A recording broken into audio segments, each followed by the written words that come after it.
Hi guys, I'm Saito. And I'm Nuke. Today we are here to explain the structural and functional unit of life known as the cell. This chapter is for revision only. It's a refresher session about all that we have already learned in Class 9. This will help us understand the several aspects of biology which specially constitute the Class 10 syllabus. That's right, Nuke. Please note, though this video is designed keeping ICSE Class 10 syllabus in mind, anyone interested in learning about the cell can watch it. So Saito, could you please tell us what all about the cell will we know after watching this video? Sure.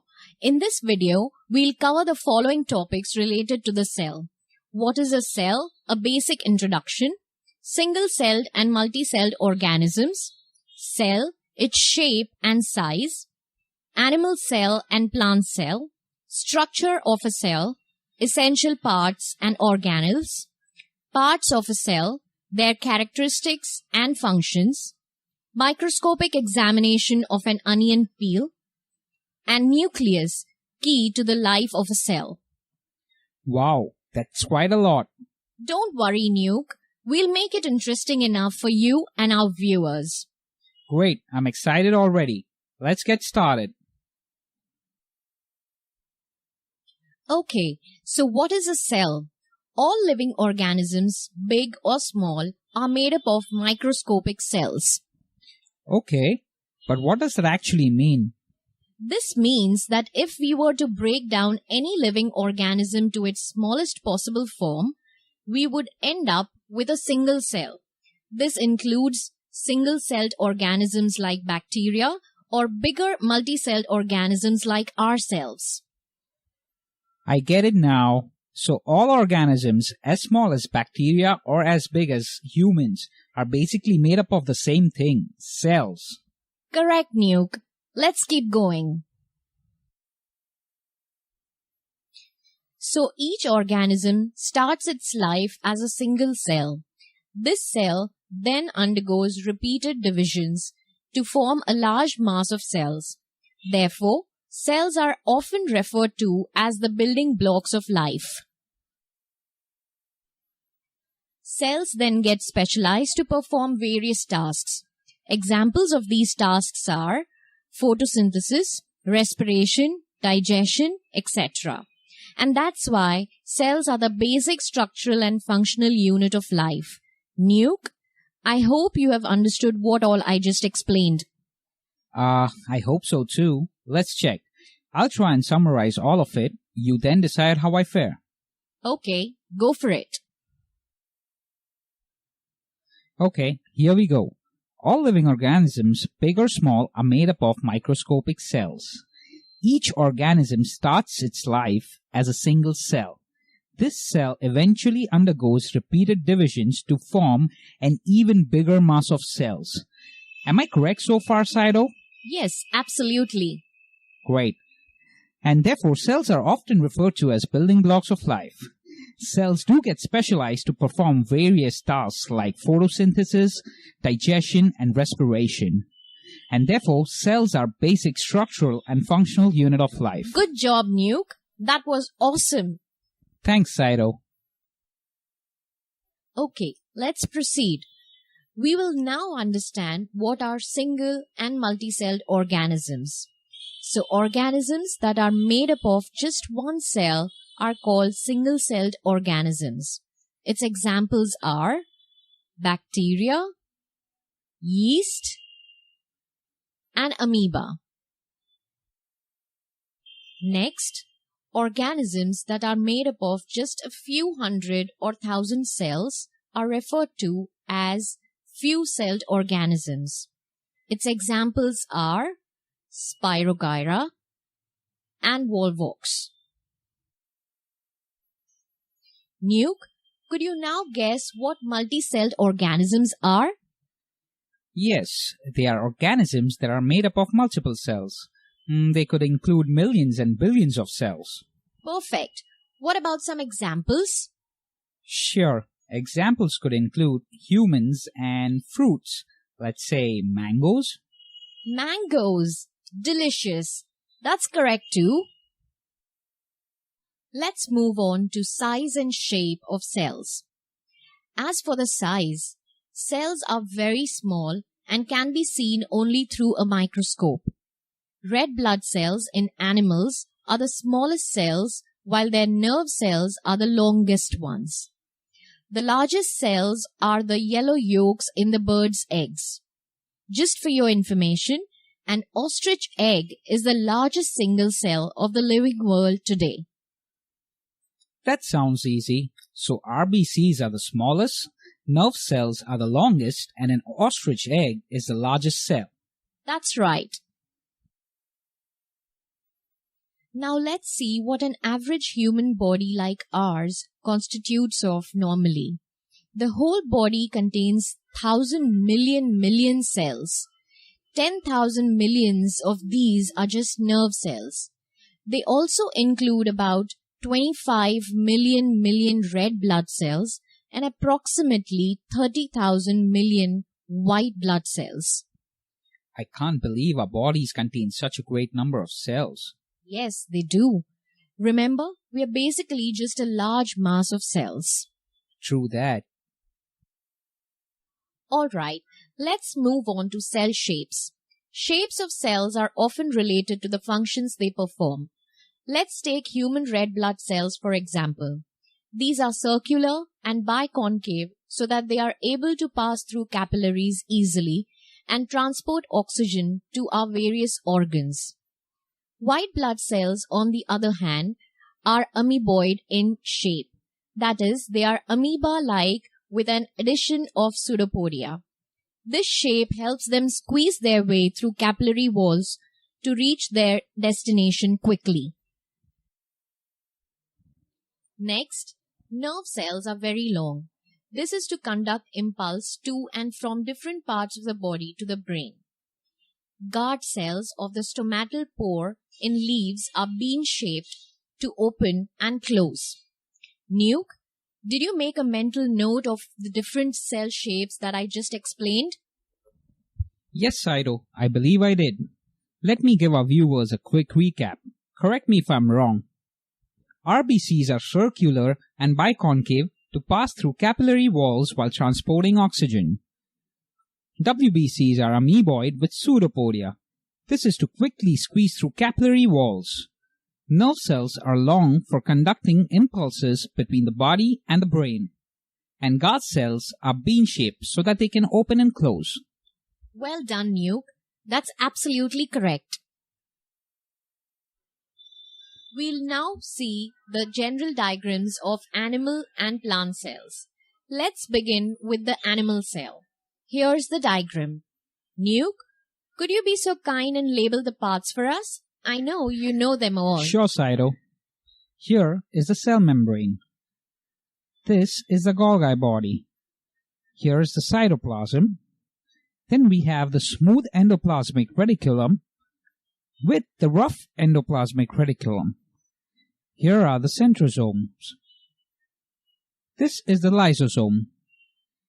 Here is the mitochondrion. And this, in the center, is the nucleus, which in turn is made up of the nucleolus, the nuclear membrane, and also contains the nuclear pores. Great. Now let's see the plant cell. Nuke, please take over. Sure.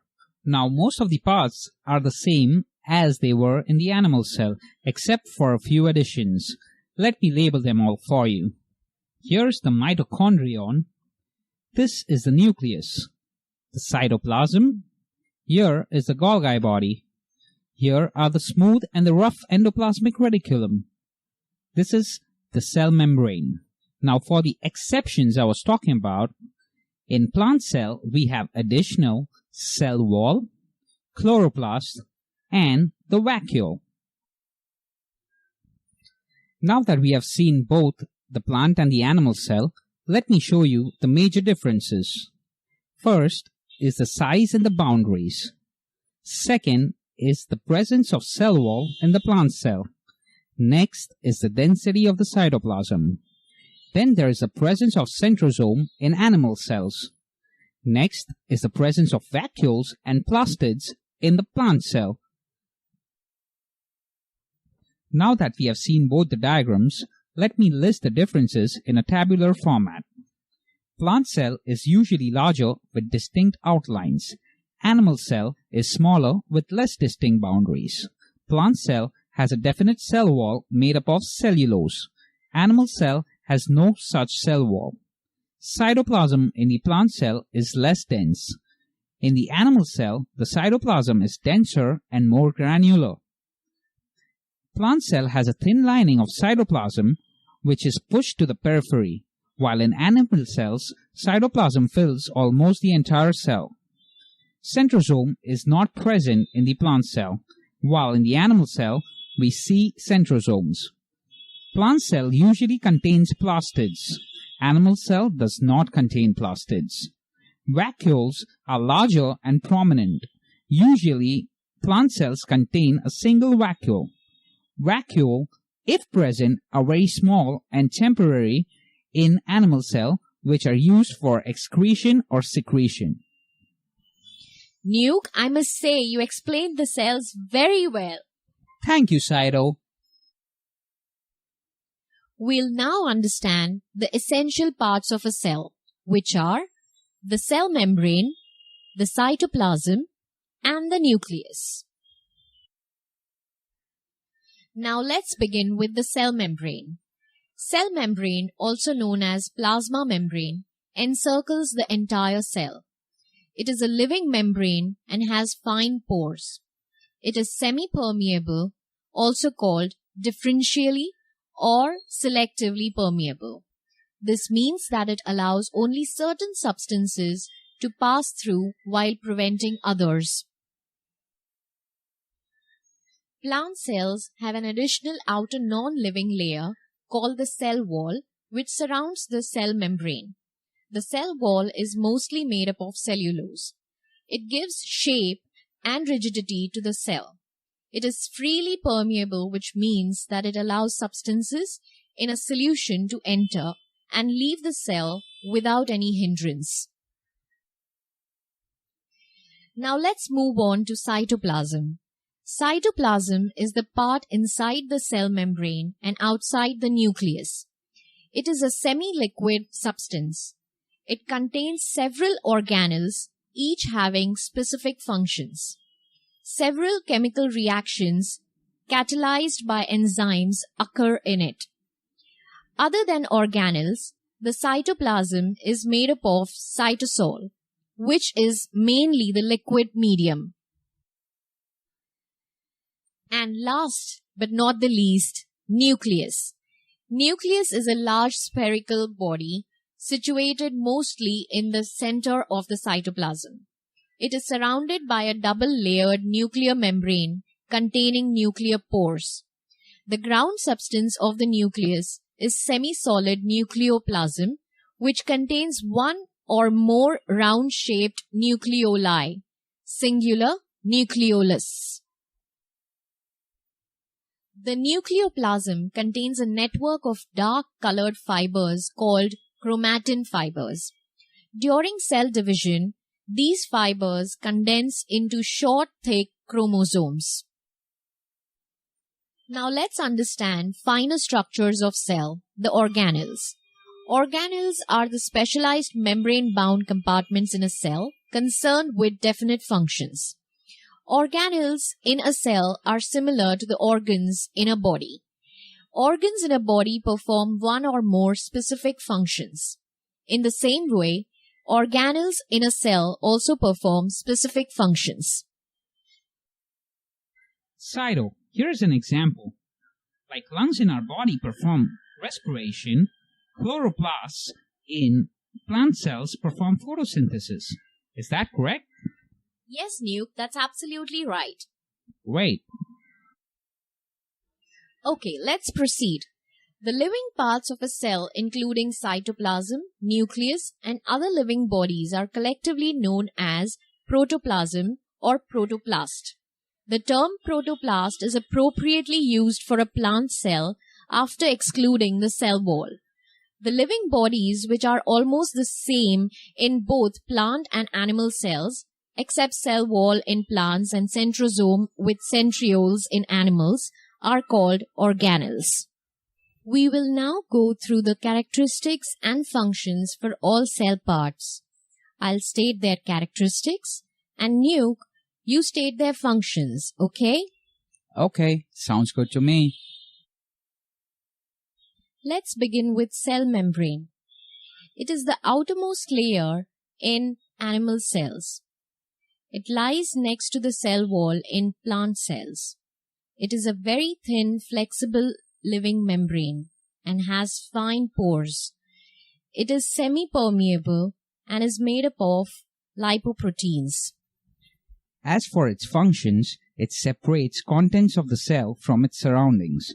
It regulates the entry of certain solutes and ions. It maintains the shape of the cell, especially in animal cells. Next is the cell wall. Its characteristics are: it is a non-living rigid layer surrounding the plasma membrane. It is mainly composed of cellulose and is freely permeable.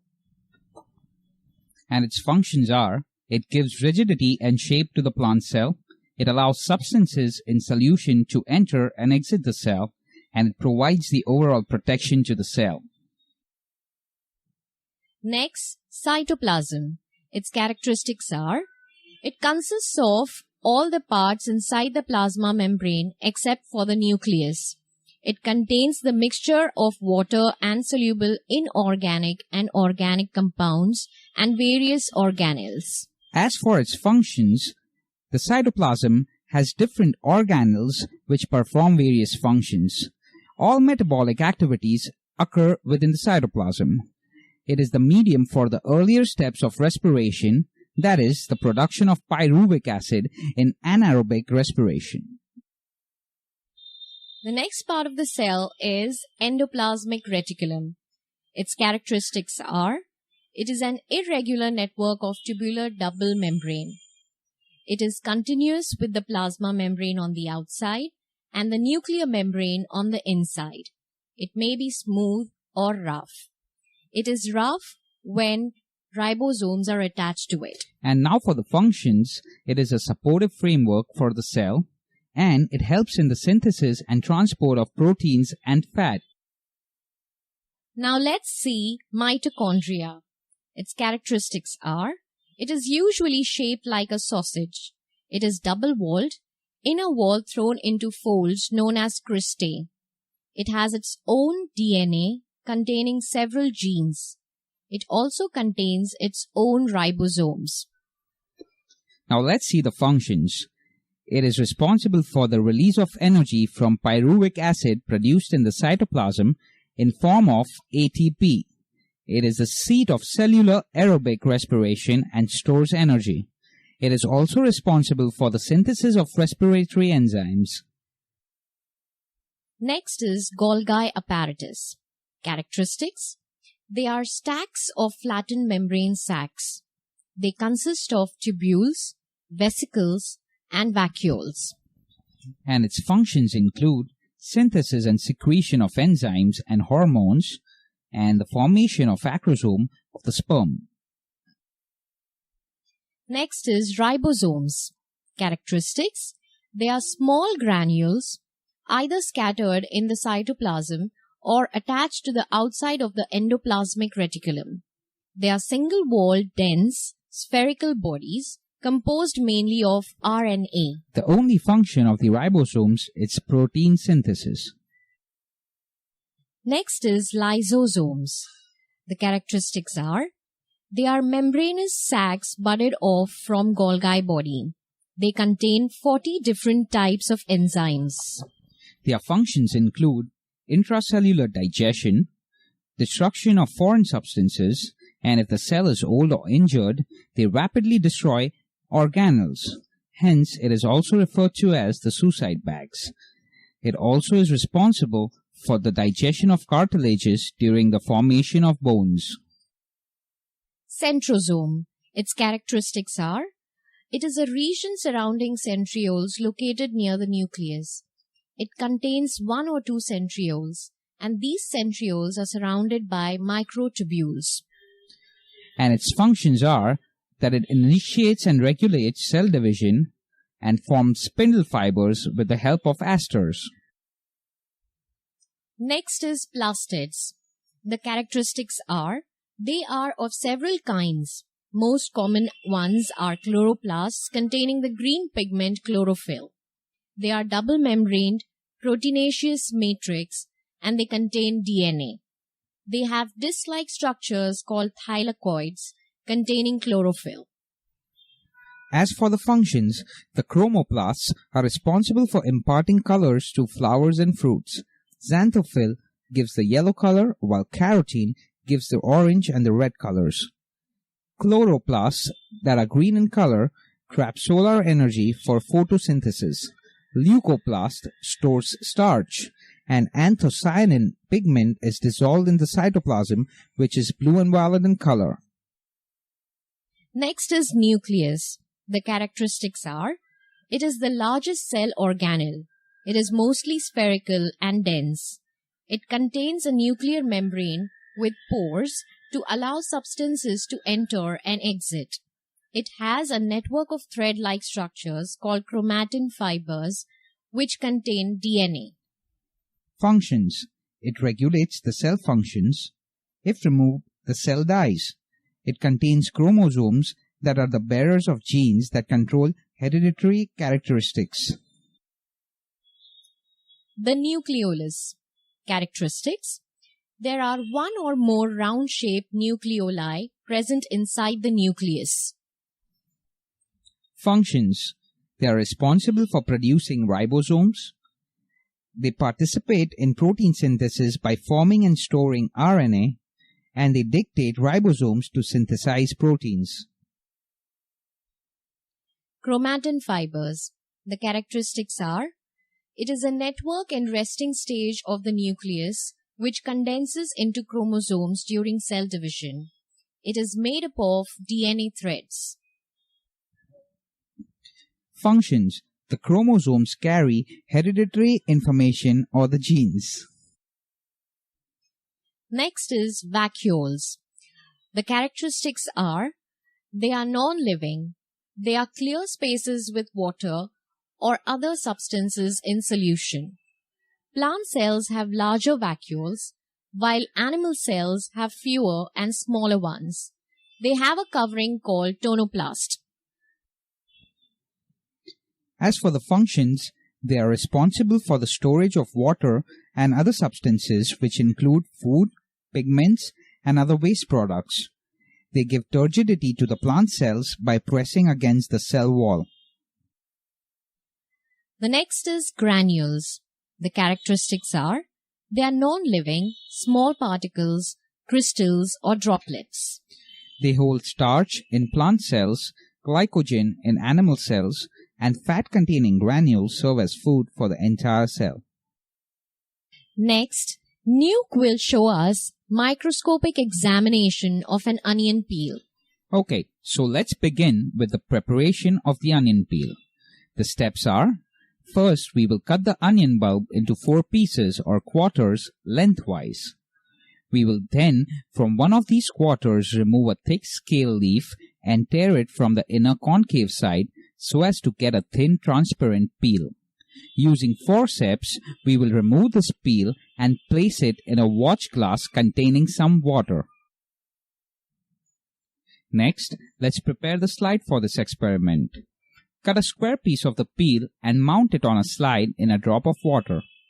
Cover the peel with a cover slip carefully so that the tissue does not wrinkle.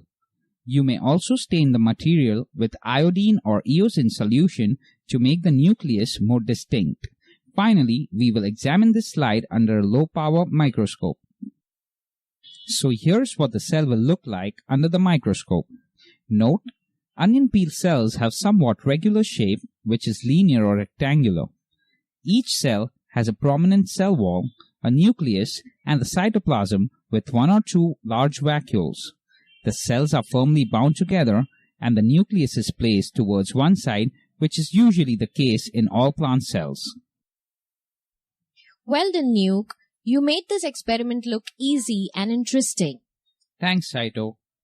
Let me now show our viewers why and how the nucleus is key to the life of a cell.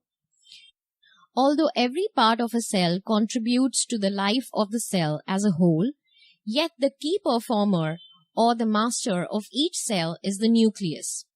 This can be explained with an experiment performed on a single-celled amoeba. Amoeba is a single-celled organism. It grows, divides into two amoebae, which again regrow and divide. Thus, the race continues. If we remove the nucleus from an amoeba cell, it will die. Next, let's take two amoeba cells and remove the nucleus from both the cells. Now, if the nucleus from the second amoeba is transplanted in the enucleated amoeba, the recipient survives and divides, while the donor amoeba, which is now the enucleated one, dies. That's all, folks. If this video was helpful, please hit the like button, and if you have any questions or suggestions, feel free to comment. Also, we'll be adding more videos soon. To remain updated, do subscribe to our channel. Thank you guys and have a great day.